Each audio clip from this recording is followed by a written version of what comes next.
Hey, how we doing on this Monday afternoon, guys? This is Frank, House of Orange Sports Channel coming at you.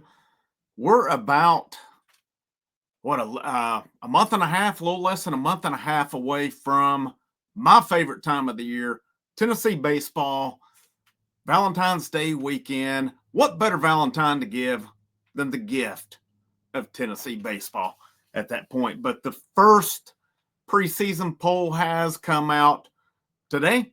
We'll talk about that in a minute, but make sure you hit that like. Make sure you share out that content. That's the biggest thing you can do to help the channel. And if you have not already, hit that submit or that subscribe button as well. But perfectgame.com has released their first preseason ranking, and Tennessee comes in at number 5 in the preseason rankings. Of course, last year, you think back in the perfect game rankings, Tennessee come in 11th to start the season. Now, I've seen some people saying, well, how are we not number 1 and stuff? I'll look at it a little bit objectively in the case that if I'm looking at it from an outside perspective, yes, I know what Tennessee has coming back. This Tennessee team is going to be loaded this year. Areas I think they'll be better. I think they're going to have a hard time being as good as last year's offense, but I've had it put to me that they're not going to have trouble scoring runs this year. If you look at that lineup, it's still going to be good. Some of the pieces they've added, like Andrew Fisher, Gavin Keelan, to name a couple, and I'm not even including the freshmen. That's your known commodities. Plus, you've got Curley back, you have Inslee back, you have Cannon Peebles, who I expect to take the next step this year. Dalton Bargo is going to be a factor. Reese Chapman's another one I really expect to take another step as well. Of course, I'm high on Ariel Antigua. It's looking to me more and more like he's probably not going to be in the lineup. It's looking to me like it's going to be Fisher, Curley, Keelan, and Alex Perry. And I've been told Alex Perry's the real deal. So he looks to be the front runner at first base. Like I said, you got Peebles catcher. Now, don't forget the name Stone Lawless as well. Talked about him some last year. He redshirted.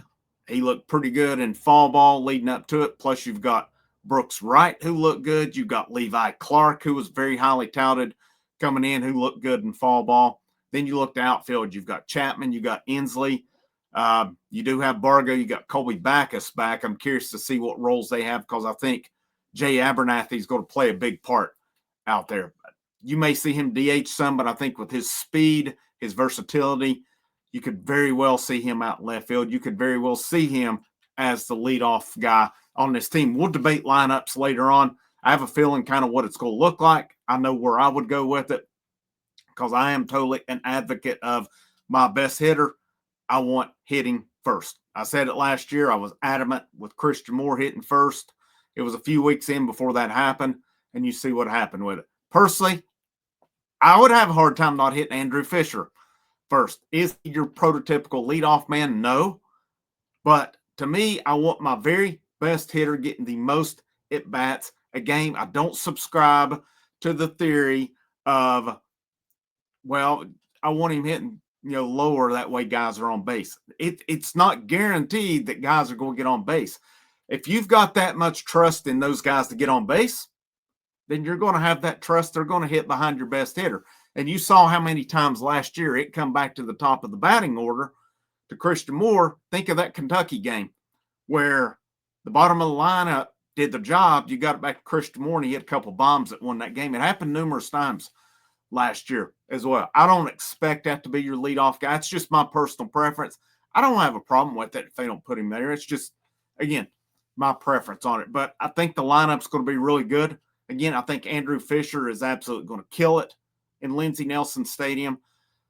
I expect Peebles to take a step.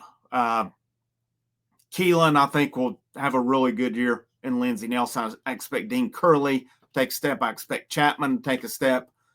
Inslee, Inslee had a rough start. He got better as the season went along, and he was big time down the stretch. And like I said, the name Jay Abernathy, the name Levi Clark, the name Stone Lawless, that's some names to keep in mind along the way.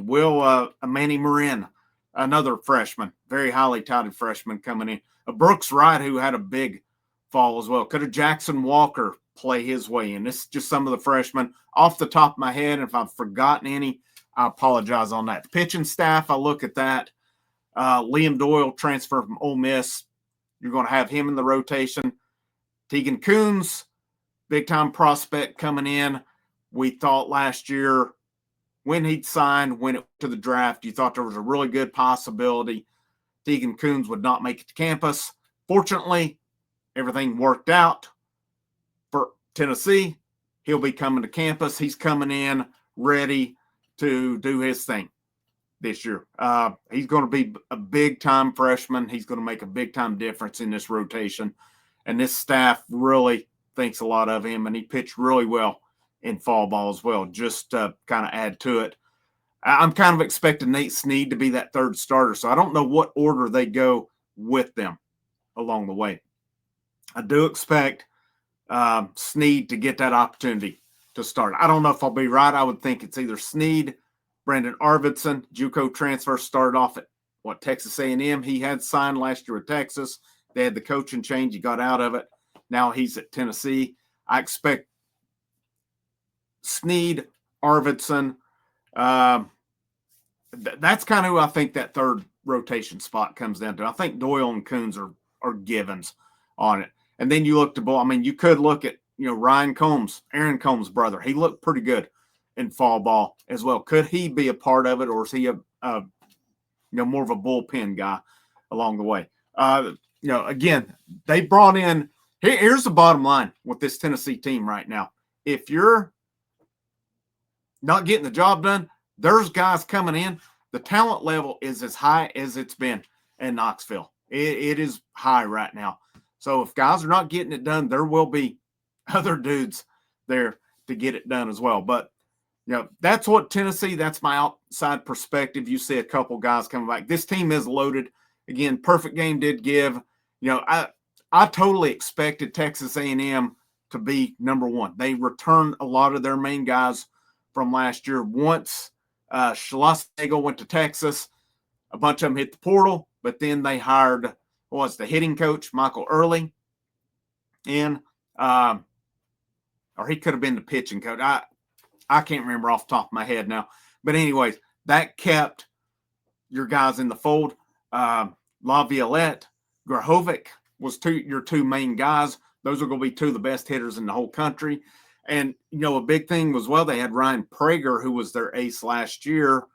He was drafted in like the third round by the Angels, and he did not sign with them, which is really unheard of now that would happen. So they're going to be hard to beat, Texas A&M. Make no doubt about it, but Tennessee can go with them. They will be able to go with them. LSU number 2, LSU, according to Perfect Game, they returned 5 everyday starters. Jared Jones hit 28 home runs last year. Of course, we faced him in the SEC championship game. They had a freshman All-American, Milam. They had a freshman All-SEC, Larson. They're back for sophomore years. Jared Jones is back as well. And again, 5 everyday starters, plus LSU did good in the portal. Also, they've got Virginia at number 3. And according to Perfect Game, they're saying Virginia may have the deepest lineup in the nation. And they return 3 guys who hit 23, 17, and 17. And then they return another guy, Godbout, looks like his name. His OPS was over 1,100 last year. It's pretty good. This was kind of surprising to me, but I see where they made a case for it. Georgia at number 4. Now, Georgia was good last year. Georgia was probably the second best hitting team in the nation behind Tennessee. Of course, you had Wofford, who was really high as well. But Georgia, it says they returned 6. I lost my spot here because my dog's harassing me here. 6 everyday starters, and then they have said they added 8 top 50 transfers from the portal. I can see where the case is there. It does not say much about their pitching. Same with LSU. Same with Virginia on it as well. So pitching, and they just mentioned Curley and Fisher on here as well. So there are returners. We'll see where they're at along the way. Florida State, who we beat twice in the College World Series, is 6. Texas 7, Clemson 8, Duke 9, Oregon State 10. Teams of interest: Florida 11, Arkansas 13, Vanderbilt 15. Oklahoma 20, Auburn 22.